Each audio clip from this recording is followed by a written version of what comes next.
Welcome to Pat Moriarty Surf. I'm here to spread some stoke and prove that with a little bit of training and a little bit of adventure, anyone can go from a kook to chasing some of the best waves on planet Earth. I'm here to provide you with educational, entertaining, and relatable surf content. Subscribe, follow my progress, and support the dream. Alright, what's up everyone? Welcome back to the show. This is a Pat vs. Pros episode, so we're going to be comparing my backside surfing to Rothman's backside surfing. I'm coming to you live from France. I'll be working at a surf camp here over the summer, so that's what's up with the change in scenery, but let's get to it. So I want to start this episode by showing you guys a clip of me backside surfing about a year ago. This was in Indonesia, so we'll get it rolling with this backside surfing. I drop in, see, still got that poop stance, and sort of just hanging on for dear life on this wave, not worrying about doing any turns or any sort of style, anything like that. So that was, about a little bit over a year ago. And then fast forward to just a few months ago. So this is about 9 to 10 months of time of improvement. And we'll check out my backside surfing here and note some of the things that I'm doing a bit better. So as you can see, we're going slow-mo with this one. I have a bit more control. I'm staying tucked under that white water where the power is and being able to get a little bit of a turn in there. And yeah, really just working on having a quieter body in general, bending more on my knees, and being able to sort of generate power and speed while sticking close to that white water there. So as you can see, a little bit better surfing there, going more north-south, and that's a good way to generate speed on a wave. You generate speed and you have style, so those are like the two aspects of backside surfing that I was really trying to work on, and I was able to improve a bit. So now for this next clip, we're going to take a look at Rothman. I just went through some of his old This Is Living videos. I used to watch his vlog all the time, so it's cool to be doing a little side-by-side comparison. And this is him at Rockies, surfing on his backside. So as you can see, just like a lot more power, a lot more speed, and we'll take a look at how he does this pretty soon. So these are just two waves, honestly similar size to what I had, but you'll notice a few things off the bat that I want to touch on. And one more, we'll do this big one here. Bang. Cool. So we'll go back to this big one here. I just want you guys to pay attention to his lower body compared to my lower body, particularly his back leg. So we're both goofy footed, so that's our left leg. And look at when he cues up this turn. Look at how nice and bent that back leg is. And he really puts a lot of momentum on that back leg in the bottom turn. And he's able to drive that back foot down on the bottom turn, rotate his body, and eye up where he wants to hit the top of the wave. So you'll see here, this part of the wave, he's sort of eyeing up where the lip is.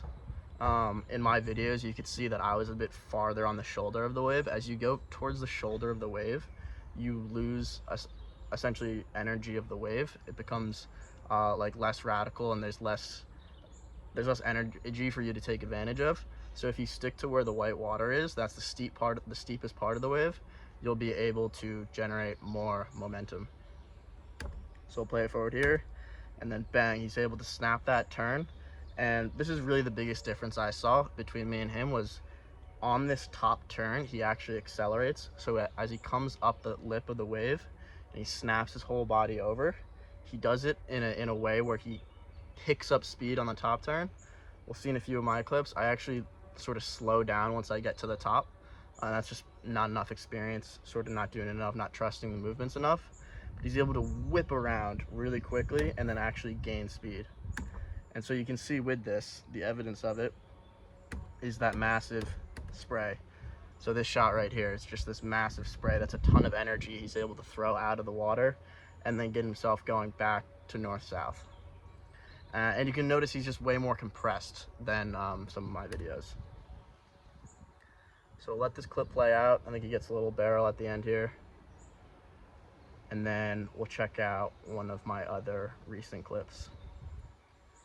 Okay, so this was actually at Lakey Peak, and this was in a surf competition. It's my first ever surf competition. I battled against 3 other local guys in this heat and got my ass kicked. They were 3 really good surfers, but this was a wave I caught in the competition, and we'll see how I surfed it.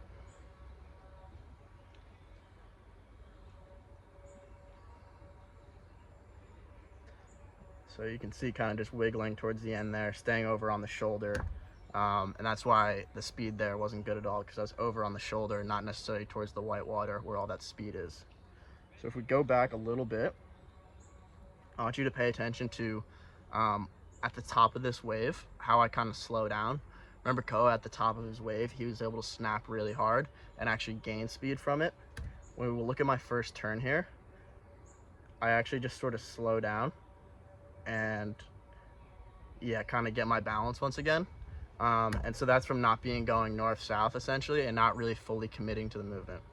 So for me, there's a few takeaways here. First takeaway is fully commit to the movement. So really go for that backside top turn. That's number one. So you can see in that video, that was just a half commitment, and yeah, it wasn't too special of a turn. And then 2, continually focus on bending my back knee lower, and then in all sort of squaring up a bit.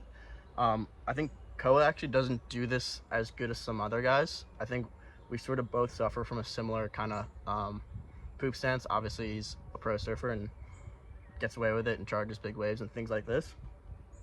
But I think in general, everyone has their own unique style, so you don't have to be sort of too by the book with this stuff. But I think getting my back knee even lower and just concentrating on using that as a pivot point, because that's really where you can anchor the board in. If you have that back foot on the fins, that gives you a lot of leverage on the board to be able to press that into the water, and then really, as you're able to turn and you have that lower body, you can bring it up and snap it back around. So 2 takeaways: fully commit to the movement, and then back leg even lower, and then get my hips and shoulders square facing forward.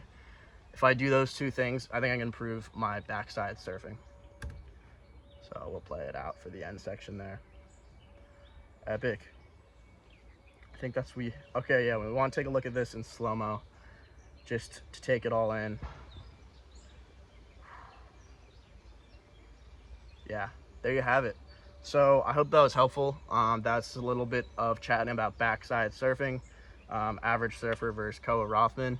He's a guy I've looked up to sort of throughout the years, and inspired me. Actually was a big reason that inspired me to start a YouTube channel and helping folks getting into surfing and sort of commit more to surfing. So yeah, cool to do a comparison with him. I know it was helpful for myself. Hopefully it was helpful for you. And as always, if you got anything from this video, please make sure to like and subscribe. I'll be trying to do these videos at least once a week going forward here from France. So appreciate it, guys.